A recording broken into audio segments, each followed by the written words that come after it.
లోక్సభ సమావేశాలు లైవ్ చూద్దాం. Classrooms and hostels. He recollects how one professor at the university told a student from a marginalized community that he was not fit for mathematics and would be better off being an agricultural laborer like his parents. Another SC student was told that a central university was not the right place for him. Instead, he should enroll in a state varsity, unquote. Rohit अध्यक्षा महोदय, रोहित साधारण वर्ग के आधार पर scholarship में उसने प्रवेश नहीं किया था उसने, लेकिन दो प्रोफेसर्स ने, सुन लीजिए आपकी भी बारी आएगी, प्लीज बैठिए, ऐसा कभी नहीं हुआ था। अरे बैठिए, प्रशासनिक आमला का इंतजाम कभी नहीं किया गया था यूनिवर्सिटी के आधार पर। रोहित से पूछा गया अध्यक्षा महोदय दो प्रोफेसर्स के द्वारा कि क्या वो कोटा से आया था, आरक्षित कोटा से आया था या साधारण कोटा से आया था। और ये पहली घटना नहीं है हैदराबाद सेंट्रल यूनिवर्सिटी में। पिछले 6 सालों में 3 दलितों ने अत्याचार किया था, आत्महत्या किया था। सुन लीजिए बैठिए ना। 3 न्यायिक जांच बैठाई गई थी और उस समय कहा गया था कि हैदराबाद सेंट्रल यूनिवर्सिटी दलितों के लिए उपयुक्त नहीं है। और इसके बावजूद हमारी मानव संसाधन मंत्री स्मृति ईरानी जी टीवी पे जाती हैं और कहती हैं, I quote, that this is not a Dalit versus non Dalit issue, unquote. कोई कामना हम करें, आशा करें, कोई एक्शन लिया जाए वो तो अलग, लेकिन सरकार ने इस घटना से पूरा अपना पल्ला झाड़ दिया। रोहित ने कहा था कि my birth is my fatal accident. अध्यक्षा महोदय, हम अपने मां बाप को नहीं चुनते, हम अपने जाति को नहीं चुनते इस देश में, लेकिन केवल इस सरकार के कार्यकाल में एक दलित के रूप में पैदा होना एक फेटेलिटी और एक्सीडेंट है जो एक आदमी को अधिक असमानता और क्रूरता के साथ अपने जीवन जीने के लिए विवश कर देती है और या तो समय के पहले मौत का रास्ता अपनाने के लिए कर देती है। विश्वविद्यालय का उद्देश्य क्या है? क्या उद्देश्य है कि हम अटेंडेंस दें? क्या हम उद्देश्य है कि हम परीक्षा दें? विश्वविद्यालय का उद्देश्य है कि विचारों का आदान प्रदान होना चाहिए। विश्वविद्यालय का उद्देश्य है कि यथास्थिति को चुनौती दी जानी चाहिए। लेकिन जिस तरीके से रोहित की आत्महत्या की घटना हुई है, एफटीटीआई में विद्यार्थियों के विरुद्ध एक्शन लिया गया है, जिस तरीके से जेएनयू की घटना हुई है, जिस तरीके से आईआईटी मद्रास में अंबेडकर पेरियार सर्कल को निष्कासित किया गया है, ये सरकार नौजवानों की आवाज को बंद करना चाहती है, इसमें कोई दो राय नहीं। अध्यक्षा महोदय, जेएनयू ने इस देश की एकता और अखंडता और विकास, क्या हो रहा है?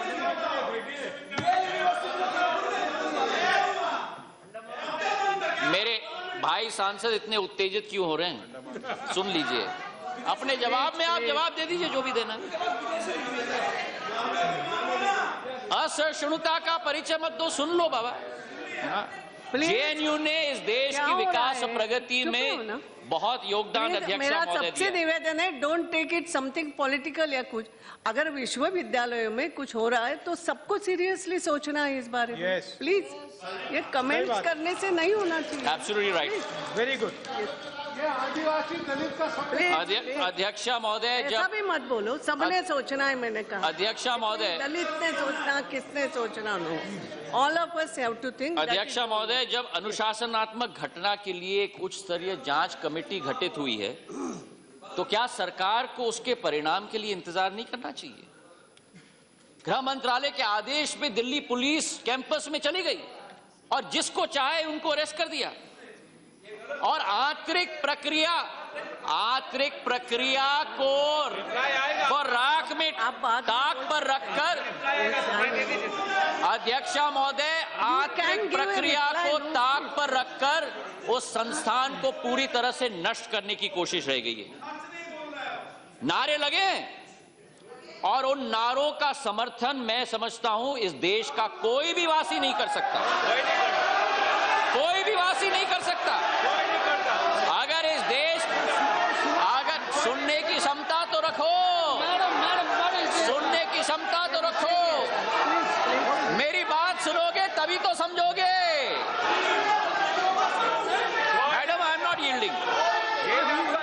You take people and see the problem. Madam I am not yielding. Viduri ji बैठ जाओ, बैठ जाओ, बैठ जाओ। चिल्लाने के लिए बाहर आपके पास बहुत समय है, आप बैठ जाओ। बहुत समय है आपके पास बाहर। और आपकी क्षमता भी बहुत है, आपकी आवाज की क्षमता भी बहुत है, आपकी आवाज की क्षमता भी बहुत है। अध्यक्ष महोदय, उन नारों का समर्थन मैं समझता हूं कि इस देश का कोई वासी नहीं कर सकता। उसकी जितनी कड़ी की उतनी जितनी भी हम कड़ी आलोचना करें वो कम है। लेकिन 8 छात्रों के नारों के अनुसार 8000 छात्रों के विश्वविद्यालय पर कलंक लगाना, इससे बुरी बात इस देश में नहीं हो सकती। अध्यक्ष महोदय, मंत्री उस यूनिवर्सिटी से योगी आदित्यनाथ जी ने किसी भी विश्वविद्यालय के अंग अंग को राष्ट्रद्रोह का नाम देना, इससे ज्यादा कोई अनुचित बात नहीं हो सकती।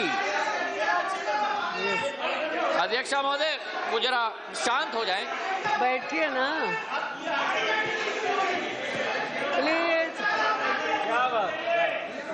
Please, please please. अध्यक्ष महोदय, विदुड़ी जी थोड़ा शांत हो जाइए। विदुड़ी जी बैठिए, आप बैठिए। सब इधर भी सक्षम है। अध्यक्ष महोदय, इनको बीमारी ना हो जाए, इतने जोर से चिल्ला रहे हैं। विदुड़ी जी चिंता मत करें, आपके मंत्री भी सक्षम इतने है, जोर से चिल्ला रहे हैं, कोई कठिनाई ना हो जाए। प्लीज। मुझे चिंता है इनके स्वास्थ्य के लिए। बताइए, बोलिए। अध्यक्ष महोदय, 8 छात्रों के कथन के आधार पर एक विश्वविद्यालय पर कलंक लगाना, इससे दुखद घटना नहीं हो सकती। और सरकार के सांसद योगी आदित्यनाथ जी ने क्या कहा, मैं कोट करूंगा उनको। It has become a habit there, running with grant provided from the tax paid by the people, JNU has become a blot on education. Such an institution should be closed down in the interest of the nation. Unquote. हमारे गृह मंत्री राजनाथ सिंह जी ने क्या कहा इस घटना के बारे में? And I quote, देश की सच्चाई समझने की जरूरत है। JNU की घटना को हाफिज सईद का समर्थन हासिल है। Where is the proof? Where is the proof, Communist? और जब मालूम पड़ा कि उनकी कोई ट्वीट नहीं है, तो फिर चेहरा नहीं रहा दिखाने के लिए पूरे देश में। क्या देश के गृह मंत्री को जांच पड़ताल नहीं करना चाहिए कोई वक्तव्य देने के पहले? और ये भी मैं कहूं अध्यक्ष महोदय कि सरकार की JNU के प्रति ये व्यवहार केवल 9 फरवरी के नारों के आधार पर नहीं है। ये सरकार चाहती है कि इस संस्था की आवाज को बंद किया जाए। क्यों? क्योंकि JNU के छात्रों ने भगवा आतंकवाद का मुद्दा उठाया था। JNU के छात्रों ने दादरी का मुद्दा उठाया था। JNU के छात्र ने UGC के भवन में बजट के आवंटन की कटौती का मामला उठाया था। और JNU के छात्रों ने रोहित वेमुला का मुद्दा उठाया था। इसलिए उनकी आवाज को बंद करने की कोशिश की जा रही है। प्रश्न ये है अध्यक्ष महोदय, मोहम्मद सलीम, प्रश्न ये है अध्यक्ष महोदय, ये फिर उन्हें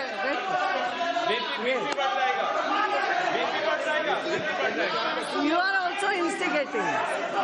Nirmala Sitharaman, NITI Aayog chairman, foreign secretary Jaishankar, अध्यक्ष महोदय, यू आर इंस्टिगेटिंग। अध्यक्ष महोदय, नीति आयोग चेयरमैन, अध्यक्ष महोदय, उस JNU को ये बंद करना चाहते हैं जहां देश के फॉरेन सेक्रेटरी, विदेश सचिव जयशंकर जी उस संस्था से आते हैं, निर्मला सीतारामन जी उस संस्था से आती हैं, नीति आयोग के चेयरमैन उस संस्था से आते हैं, सीताराम येचुरी जी उस संस्था से आते हैं। और ये इनकी सोच और विचारधारा है। और मुझे तो इतना आश्चर्य हुआ अध्यक्ष महोदय, जब इन छात्रों के विरुद्ध सिडिशन की चार्ज लागू की गई। और वास्तविकता क्या है अध्यक्ष महोदय? उन नारों की हम कड़ी आलोचना करते हैं, विरोध करते हैं, इसमें कोई दो राय नहीं।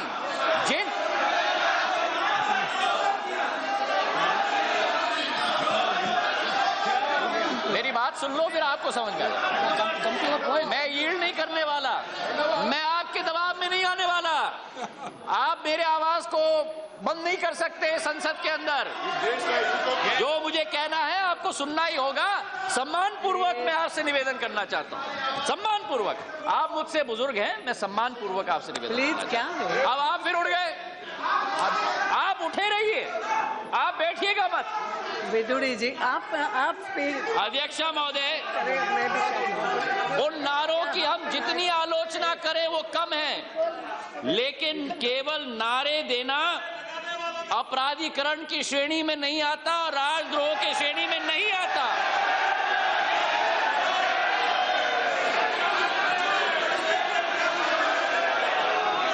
अब मैं सबूत भी दूंगा,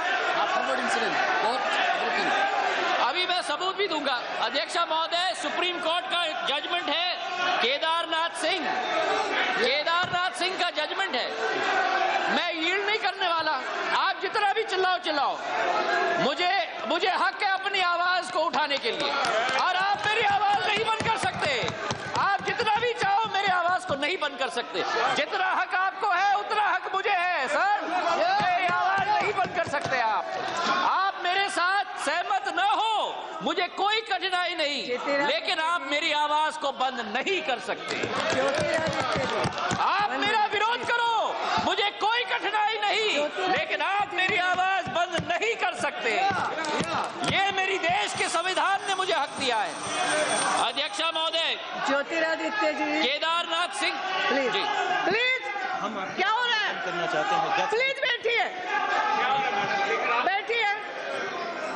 ज्योतिरादित्य जी, आप भी स्पीकर को जी संबोधित, जी, ये सॉरी मैडम, राजवाड़ा चौक ये मैं सहमत हूँ मैडम, सॉरी। उनको संबोधित कर। मैं आपके साथ 100% सहमत हूँ। केदारनाथ सिंह जी के मुकदमे में फैसला है उच्च न्यायालय का, अध्यक्षा महोदय, 5 जज का, कि राष्ट्रद्रोह मतलब sedition only if there is.